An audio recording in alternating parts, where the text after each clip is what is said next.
नमस्कार साथियों, मैं नेहा शर्मा कुंजल क्लासेज में आपका हार्दिक स्वागत और हार्दिक अभिनंदन करती हूँ। उठो जागो तब तक मत रुको जब तक अपने लक्ष्य की प्राप्ति ना हो जाए।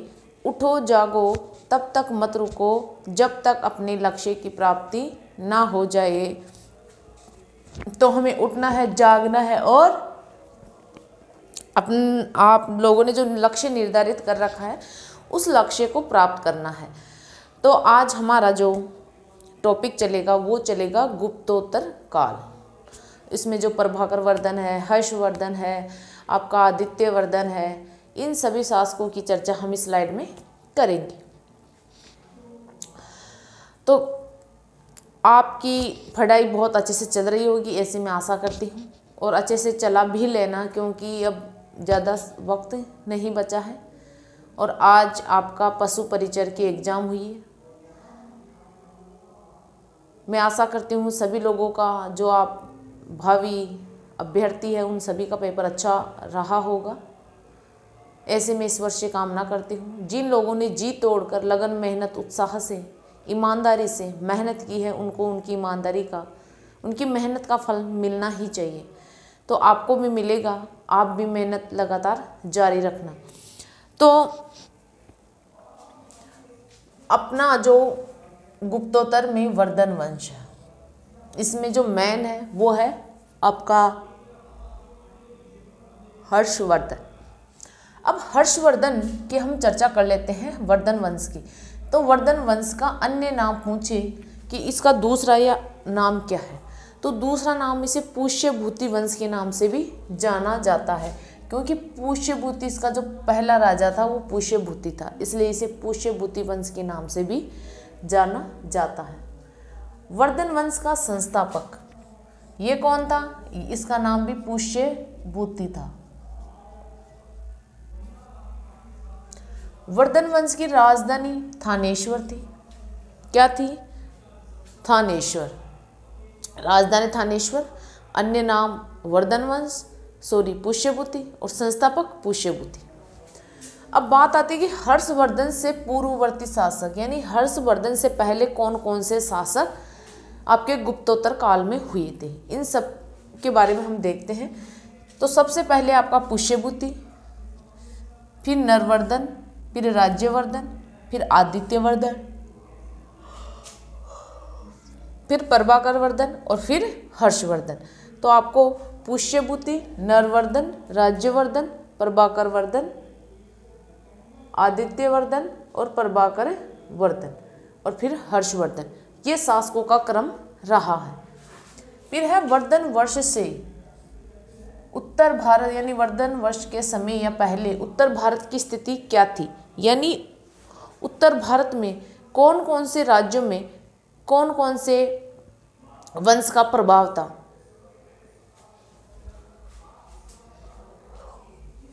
तो कन्नौज में मोखरी वंश था, कन्नौज में मोखरी वंश, वल्लभी में मैत्रेक, मगध में उत्तरगुप्त, पंजाब में हूण, मालवा में यशोवर्मन, ये राज्य और ये वंश वहाँ काम कर रहे थे, यानी वर्धन वंश से पहले। फिर है हर्षवर्धन से पहले वर्धन वंश, यानी हर्षवर्धन से पहले प्रभाकर वर्धन ने राज्य संभाला था। तो प्रभाकर वर्धन के बारे में हम बात करते हैं कि प्रभाकर वर्धन का हूण हरिण केसरी, यानी प्रभाकर वर्धन को हूण हरिण केसरी भी कहा गया था। इसको प्रभाकर वर्धन, इसका दूसरा नाम हूण हरिण केसरी, ये हर्षचरित में इसका ऐसा उल्लेख मिलता है। प्रभाकर वर्धन के 2 पुत्र थे और 1 पुत्री। 2 पुत्र थे, एक तो राज्यवर्धन और एक था आपका हर्षवर्धन और एक पुत्री थी, वो थी राज्यश्री। पुत्री थी राज्यश्री, पुत्र थे 2, राज्यवर्धन और हर्षवर्धन।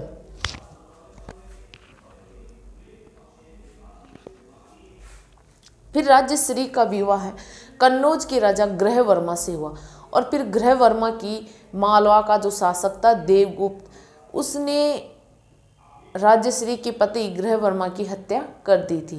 फिर उसका बदला राज्यवर्धन लेते हैं। तो ये आपकी जो स्टोरी है बहुत लंबी चौड़ी है, क्योंकि इतना टाइम है नहीं कि मैं आपको स्टोरी सुनाऊं, क्योंकि मैं आपको जो फैक्ट दे रही हूँ, जो एग्जाम में सीधे ऐसे के ऐसे पूछे जाएंगे, आपको वो याद करने हैं। राज्यश्री का विवाह कन्नौज के गृहवर्मा से हुआ।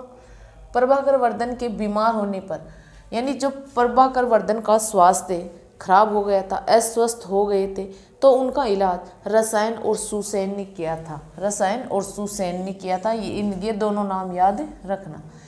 प्रभाकर वर्धन की पत्नी यशोमती थी। यशोमती ने चिता में जलकर आत्मदाह कर लिया था, यानी जब ये बीमार हो गए थे, या जब यानी उनकी मृत्यु होनी ही वाली थी, तो उन्होंने चिता में जलकर अपना आत्मदाह कर लिया था। तो इसका स्क्रीनशॉट ले लीजिए।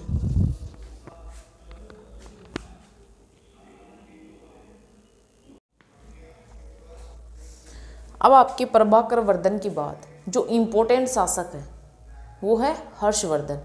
इनका काल 406 ईस्वी से 447 ईस्वी तक इसका जो शासन रहा था। माता इनकी यशोमती थी। माता का नाम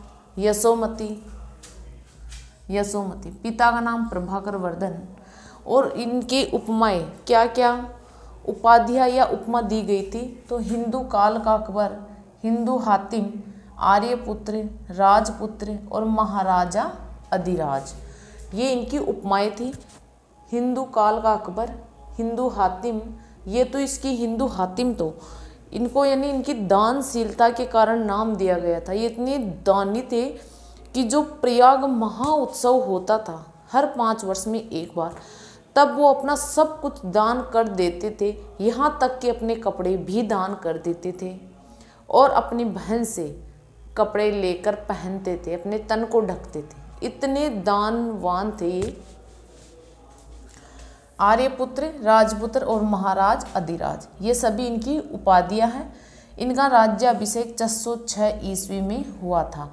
हर्षवर्धन को भाई राज्यवर्धन की हत्या की सूचना एक दूत था कुंतल, मतलब कि इनके भाई राज्यवर्धन की हत्या कर दी गई थी, तो इसकी सूचना हर्षवर्धन को दूत कुंतल ने दी थी।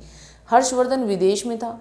हर्षवर्धन आया और उन्होंने शपथ ली थी कि जब पूरे गौड़ वंश को धरती से समाप्त नहीं कर दूं, तब तक, अगर मैं कर दूं तो सही है, अगर नहीं कर सकूं तो मैं एक दिए में जैसे पतंगा जलकर मर जाता है, वैसे मैं चिता में जलकर मर जाऊंगा। ये उन्होंने कसम खाई थी।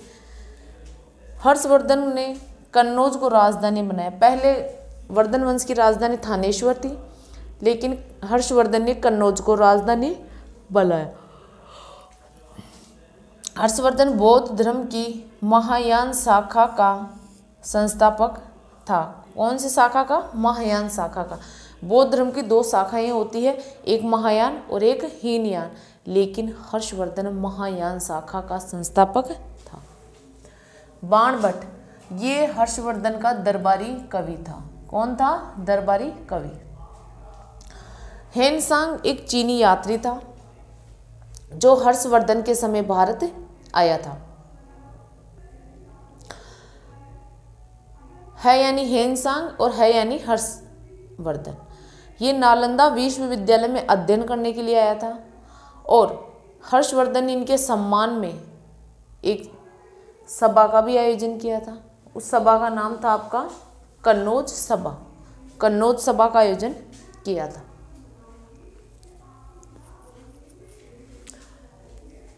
हेनसांग चीनी यात्री जो हर्षवर्धन के काल में भारत आया। हेनसांग के अन्य नाम है नीति का पंडित, यात्रियों का राजकुमार, और इनकी जो रचना या कृति है वो है सी यू की इनकी जो कृति है। हेनसांग नालंदा विश्वविद्यालय में अध्ययन करने हेतु भारत आया था। इनका और कोई मकसद नहीं था, वो अध्ययन करने, यानी जो नालंदा और तक्षशिला विश्वविद्यालय थे वो प्राचीन भारत के बहुत बड़े अध्ययन के केंद्र थे।